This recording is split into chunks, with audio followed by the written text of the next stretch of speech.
Well, hello, and welcome back to another exciting edition of Coffee with Stephen. So, this week's blog is in fact entitled Boland v. Bonta. And this is one of those times where I'm writing about something you probably already know about. USCCA had asked me to do a video which apparently has garnered almost 80,000 views over the last few days, which is interesting since this particular Coffee with Stephen video, I'm usually excited when I get over 300. So, cool, I've reached a larger market. That's kind of neat. But you guys who watch this video, you are still my core audience. And because of that, I'm doing this video again. So, like I said, I needed to write the blog on the ramifications of Boland v. Bonta and how it's going to ultimately affect the California roster of handguns. And as I said at the beginning, I may be telling you stuff you already know. And if I am, I apologize, but this is some fairly important stuff. So, as you know, there was a lawsuit that was filed in U.S. District Court by the California Rifle and Pistol Association, sponsoring the litigation, and filed through the law offices of Michelle and Associates, who have done an absolutely brilliant job on this. So they filed challenging the California roster, specifically the areas that require microstamping technology. This was done immediately following the Bruin decision, which created our new constitutional test to determine whether or not something, in fact, actually violates someone's Second Amendment rights. Their argument being that lack of the ability to purchase a modern firearm is by definition a violation of someone's civil rights. And since microstamping technology does not currently exist, that would in fact invalidate this code section. Makes logical sense.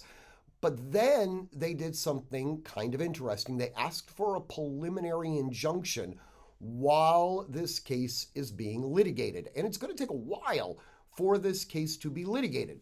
Now, preliminary injunctions are kind of an interesting little aspect of the law. Traditionally, a preliminary injunction is asked for when a new law is getting ready to take effect, not when there is an existing law that's been around for a number of years. In this case, the California roster has been around since 1999, and the microstamping requirement has been around since 2014. So it's not like this is brand new stuff. That all being said, and just to give you a kind of a background here, the theory is, let's say the California legislature were to make a law that said all redheads need to be shot on sight, okay? Something that is patently unconstitutional, obviously, on top of everything else. It's problematic just from a humanistic standpoint, but never let it be said that the California legislature will be restrained by the Constitution. So, anyways, all these anti-redhead legislators decide to pass this law, and it's ultimately signed into law by Governor Haircut. So before the law is about to take effect, lawyers would file a preliminary injunction saying, we believe that this underlying law is unconstitutional, and we will litigate this case, this law. However, it's going to take a while for the court systems to litigate this entire thing. In the meantime, someone who happens to be a redhead is going to be under an extreme level of peril. So we need to suspend the implementation of the law until we ultimately have a court ruling deciding whether or not it's constitutional or unconstitutional. Now, in order for a judge to issue a preliminary injunction, they have to find two things. Number one, that the plaintiffs are more likely to actually prevail at trial. And number two, that the plaintiffs would be irreparably harmed if the law was allowed to go into effect. Well, this actually requires that the judge sort of tip their hand, so to speak. They have to engage in a certain level of analysis to show how, yeah, the plaintiffs are probably going to prevail at trial ultimately. The irreparable harm, all redheads being killed on sight, that's fairly obvious, right? So in this particular case, the plaintiffs asked for the judge to enjoin the law that currently exists.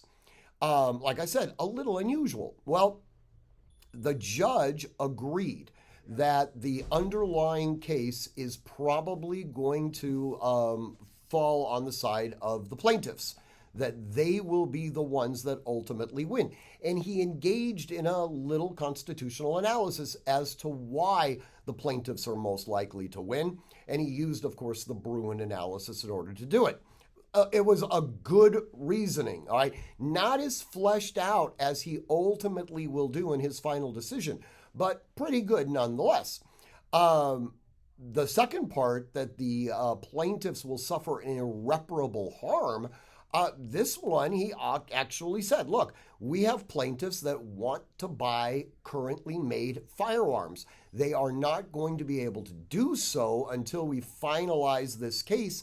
And since that is an absolute deprivation of their Second Amendment rights, that is in fact an irreparable harm. So he enjoined the law. Well, he enjoined about 2/3 of the law. So in order for the roster or for a gun to get on the roster, it has to have 4 separate things. It has to survive a drop test.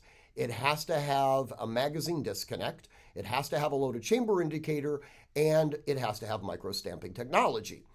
He said that as far as the drop test was concerned, that one portion might actually be constitutionally valid. Might not be too, but he wasn't prepared to make a fundamental determination on that. Regarding the magazine disconnect, the loaded chamber indicator, and the micro-stamping, he said, nope, that absolutely is unconstitutional, and he enjoined those portions. So, as it stands right now, the state has the right to appeal his injunction. I don't think that they're going to prevail on that appeal, and we can talk about that in a subsequent blog.